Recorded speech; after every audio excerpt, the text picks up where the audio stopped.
अस्सलाम वालेकुम स्टूडेंट्स। उम्मीद है कि आप सब लोग खैरियत से होंगे।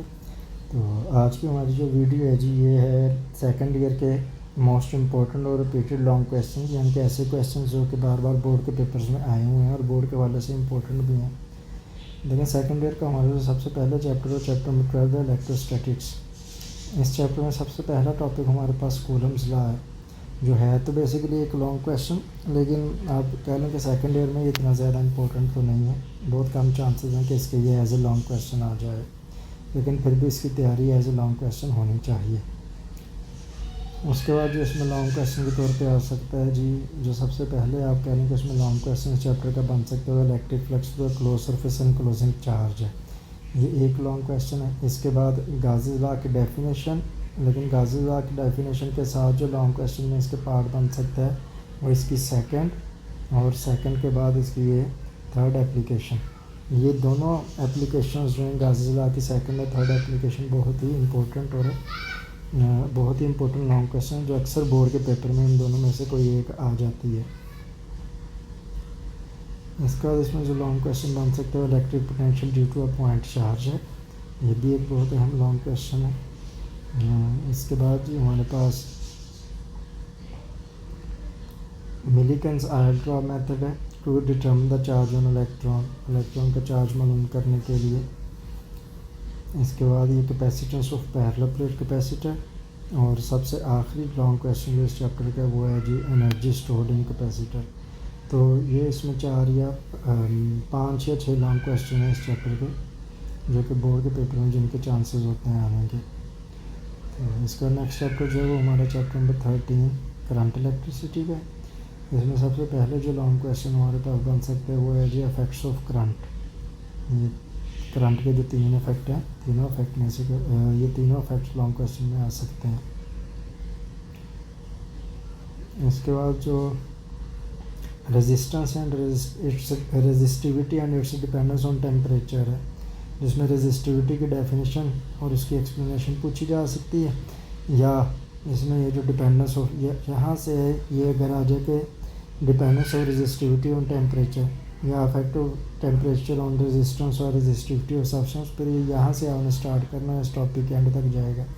अगर सिर्फ रेजिस्टिविटी के बारे में पूछा जाए, रेजिस्टिविटी की डेफिनेशन और इसकी एक्सप्लेनेशन पूछी जाए, तो फिर ये वाला लॉन्ग क्वेश्चन बनेगा। अगर टेम्परेचर के साथ डिपेंडेंस पूछी जा रही है तो फिर आपका ये क्वेश्चन जो है यहाँ से स्टार्ट होगा।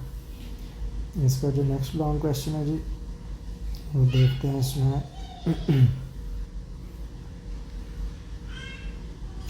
इलेक्ट्रिक पोटेंशियल और ईएमएफ में डिफरेंस, ये बड़ा एक डिटेल में लॉन्ग क्वेश्चन आ सकता है।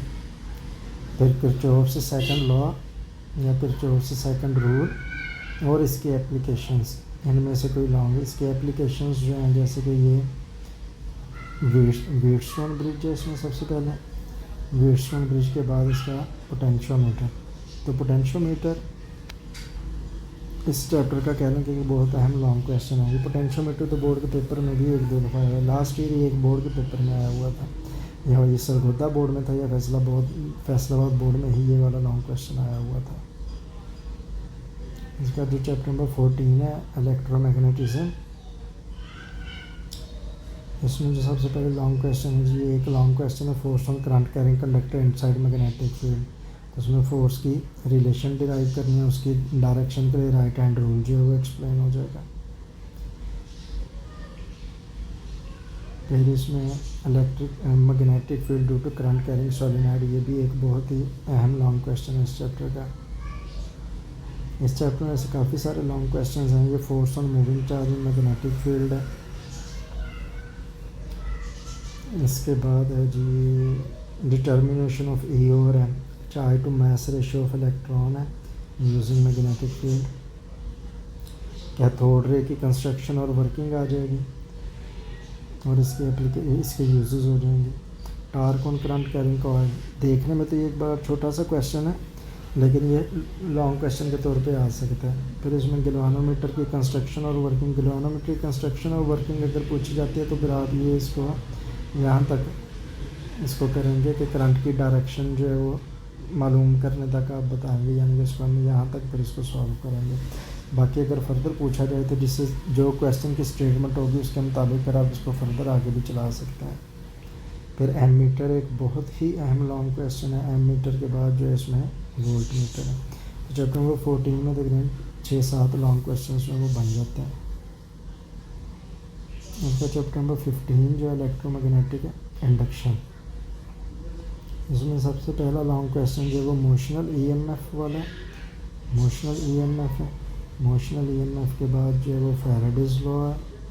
फैराडेज लॉ के बाद जो है वो लेंज़ेस लॉ आ जाएगा। लेंज़ेस लॉ प्योरली एक थ्योरेटिकल टाइप क्वेश्चन है, तो अक्सर बच्चे इसको इसलिए छोड़ देते हैं कि उसमें कोई मैथमेटिकल काम नहीं है, लेकिन ये भी एक लॉन्ग क्वेश्चन के तौर पे आ सकता है। इसका म्यूचुअल इंडक्शन है। म्यूचुअल इंडक्शन के बाद ये सेल्फ इंडक्शन वाला टॉपिक है। सेल्फ इंडक्शन के बाद जो है वो एनर्जी स्टोर्ड इन इंडक्टर है। तो इस चैप्टर में भी काफ़ी ज़्यादा लॉन्ग क्वेश्चन जो हमारे पास अवेलेबल है। AC generator alternating current generator की कंस्ट्रक्शन और वर्किंग आ सकती है, तो ये भी आपने इस ग्राफ को भी इसमें सारा एक्सप्लेन करना है। तो ये काफ़ी एक लंबा क्वेश्चन बन जाता है। इसका इस चैप्टर में जो आखिरी लॉन्ग क्वेश्चन है वो ट्रांसफार्मर है। हाँ जी, ये ट्रांसफार्मर इस चैप्टर का सबसे आखिरी लॉन्ग क्वेश्चन होगा जो कि इस चैप्टर में से बन सकता है। Next moving to chapter number 16। Chapter number 16 में भी हमारे काफ़ी लॉन्ग क्वेश्चंस अवेलेबल होंगे, जिसमें सबसे पहले जो लॉन्ग क्वेश्चन बन सकता है जी वो है एसी थ्रू कैपेसिटर।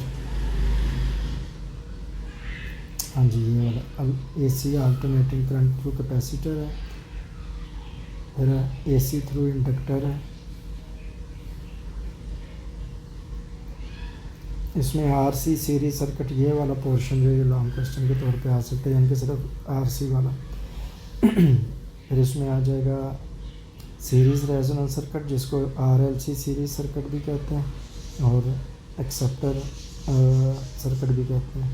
फिर ये पैरेलल रेजोनेंस सर्किट है, जिसको आरएलसी पैरेलल सर्किट या रिजेक्टर सर्किट भी कहते हैं। ये लॉन्ग क्वेश्चन है और इसकी प्रॉपर्टीज़ पूछी जा सकती हैं।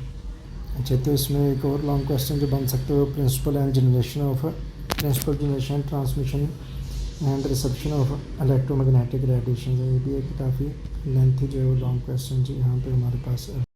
तो इसके बाद देखेंगे हमारे पास चैप्टर नंबर 17 है, फिज़िक्स ऑफ सॉलिड्स।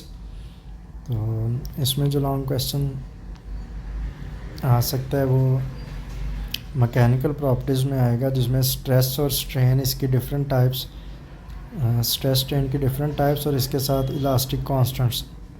ठीक है, स्ट्रेस और स्ट्रेन की डेफिनेशन हो जाएगी, इसकी डिफरेंट टाइप्स, इसके साथ जो है इलास्टिक कांस्टेंट्स हैं, यंग्स मॉडुलस है, बल्क मॉडुलस है, शेयर मॉडुलस है, ये तीनों कलेक्टिवली आ सकते हैं। ये strain energy in deformed materials, ये लॉन्ग क्वेश्चन है इस चैप्टर का। एनर्जी बैंड थ्योरी बहुत ही अहम लॉन्ग क्वेश्चन है। ये कैसे आ जाएगा जी कि डिस्कस एनर्जी बैंड थ्योरी या explain energy band theory and discuss different types of material on the basis of energy band theory, या explain properties of conductor, insulator and semiconductors on the basis of energy band theory. ये इस तरह से long question बन सकता है। इसके बाद इंट्रिंसिक और एक्सट्रिंसिक सेमीकंडक्टर मटेरियल्स की definition and formation of N type and P type substance, ये इसी में formation N type P type भी आ जाएगी। ये लॉन्ग क्वेश्चन है। इसके बाद हमारे पास जो लॉन्ग क्वेश्चन बनेगा ये हिस्टैरिसीस लूप वाला एक लॉन्ग क्वेश्चन है। ठीक है, तो ये चैप्टर नंबर 17 में थोड़े ही लॉन्ग क्वेश्चन पिछले चैप्टर्स के मुकाबले में। चैप्टर नंबर 18 की बात करें तो चैप्टर नंबर 18 में पीएन जंक्शन का review, forward bias, reverse bias, rectification, half wave और फुल वेव रेक्टिफिकेशन। इसमें ज़्यादातर चांसेस जो है वो फुल वेव रेक्टिफिकेशन के होते हैं कि लॉन्ग क्वेश्चन के तौर पे जो आ जाए, अदरवाइज़ दोनों इक्वली इम्पोर्टेंट है। इसके बाद नेक्स्ट जो है वो ट्रांजिस्टर एज एन एम्पलीफायर, एक लॉन्ग क्वेश्चन यहाँ पे। ट्रांजिस्टर एज एन एम्पलीफिकेशन के बाद जो है operational amplifier as inverting amplifier और operational amplifier as non inverting amplifier, ये दो लॉन्ग क्वेश्चन हो जाएंगे। इसके बाद ऑपरेशनल एम्पलीफायर एज नाइट स्विच आ सकता है। बस इस चैप्टर में से ये लॉन्ग क्वेश्चन बन सकते हैं। ये जो फंडामेंटल गेट्स हैं ये वैसे तो छोटे छोटे से शॉर्ट क्वेश्चंस हैं, लेकिन ये एग्जामिनर पर डिपेंड करता है कि वो 2-3 लॉजिक गेट्स मिला के एक लॉन्ग क्वेश्चन बना सकते हैं, लेकिन चांसेस कम है। ज़्यादा चांस है ऑपरेशन एम्पलीफायर एज इन्वर्टिंग या नॉन इन्वर्टिंग, रेक्टिफिकेशन और ट्रांजिस्टर एज एन एम्पलीफायर के। नेक्स्ट है देखो हमारे पास chapter number 19 dawn of modern physics. इसमें स्पेशल थ्योरी ऑफ रिलेटिविटी के जो 2 पास्टुलेट्स हैं, ये पास्टुलेट्स पूछे जाएंगे, इसके साथ ये रिजल्ट्स होंगे। रिजल्ट्स में क्या है, टाइम डायलेशन है, लेंथ कंट्रैक्शन है और मास वेरिएशन है। ठीक है, कैसे क्वेश्चन बन सकते हैं जी, स्पेशल थ्योरी ऑफ रिलेटिविटी के पास्टुलेट्स लिखें और स्पेशल थ्योरी ऑफ रिलेटिविटी के जो रिजल्ट्स हैं उनको डिस्कस करें, तो ये इसका लॉन्ग क्वेश्चन बन सकता है। ब्लैक बॉडी रेडिएशन और इसकी जो एनर्जी डिस्ट्रीब्यूशन कर्व है, इंटेंसिटी डिस्ट्रीब्यूशन डायग्राम, इसको एक्सप्लेन करें। या इसमें हो सकता है प्लांक की एग्जम्पशन पूछी जाएगी, वो इसी लॉन्ग क्वेश्चन का हिस्सा होगी। फिर इस चैप्टर का सबसे अहम लॉन्ग क्वेश्चन जो है वो फोटो इलेक्ट्रिक इफेक्ट।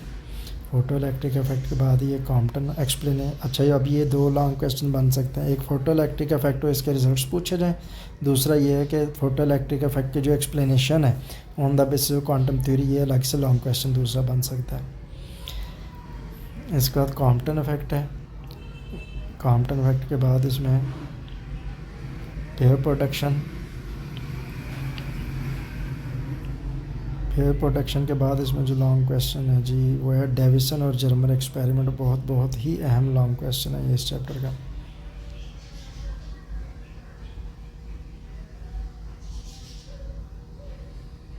बस इस चैप्टर में से तो यही लॉन्ग क्वेश्चन हैं। नेक्स्ट हमारे पास चैप्टर नंबर 20 है। देखने में तो चैप्टर नंबर 20 एक छोटा सा चैप्टर है।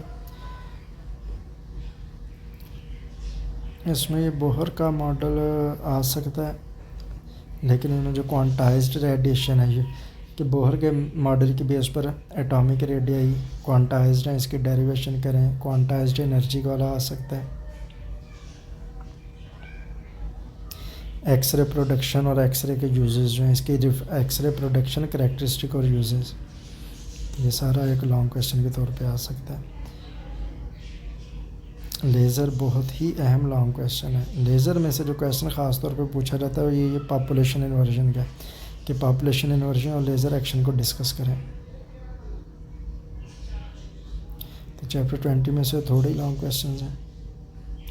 इसका चैप्टर हमारे पास न्यूक्लियर फिज़िक्स जो इस बुक का आखिरी चैप्टर है, इसमें मास स्पेक्ट्रोग्राफ,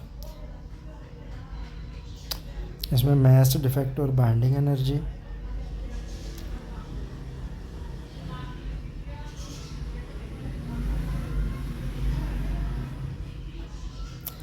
न्यूक्लियर ट्रांसमुटेशन। वैसे तो ये 10th क्लास में भी है, लेकिन यहाँ पर भी एक लॉन्ग क्वेश्चन जो है वो पॉसिबिलिटी है इसकी कि ये लॉन्ग क्वेश्चन बन सकते हैं। हाफ़ लाइफ है। हाफ़ लाइफ में जिसमें ये वाला रिलेशन जो है यहाँ तक आपने इसको एक्सप्लेन करना है कि इस रिलेशन तक तकरीबन, तो इसी वाले से पूरा टॉपिक ही बन जाता है कि ये पूरा टॉपिक है।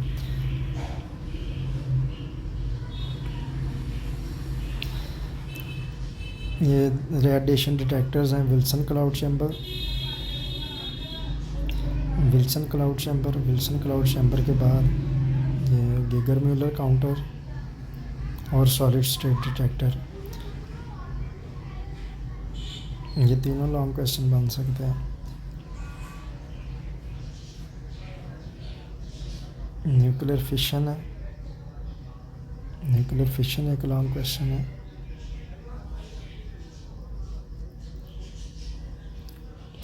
न्यूक्लियर रिएक्टर इस टॉपिक का एक बहुत, इस चैप्टर का एक बहुत ही अहम टॉपिक है लॉन्ग क्वेश्चंस के हवाले से, तो इसलिए इसमें हाफ़ लाइफ, न्यूक्लियर रिएक्टर और जो रेडिएशन डिटेक्टर्स हैं ये आपको अच्छे तरीके से आने चाहिए जी। ये हैं जी इस चैप्टर में से जो पॉसिबल, हाँ जी, और बिल्कुल आखिरी 2 टॉपिक्स हमारे पास हैं।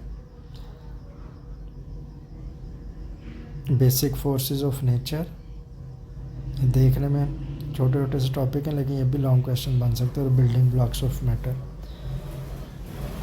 ये हैं जी इस सेकंड ईयर की बुक में से जो मोस्ट पॉसिबल लॉन्ग क्वेश्चन जो हैं बोर्ड के पेपर के वाले से इंपॉर्टेंट हैं, जो किसी भी बोर्ड के, वो चाहे फैसलाबाद बोर्ड है, सरगोदा बोर्ड है, लाहौर बोर्ड है, जो भी बोर्ड है पंजाब का, उसमें ये वाले लॉन्ग क्वेश्चन जो हैं वो इम्पोर्टेंट कंसिडर किए जाते हैं कि इनमें से पेपर जो है वो बन सकता है। ओके जी, अल्लाह हाफिज़।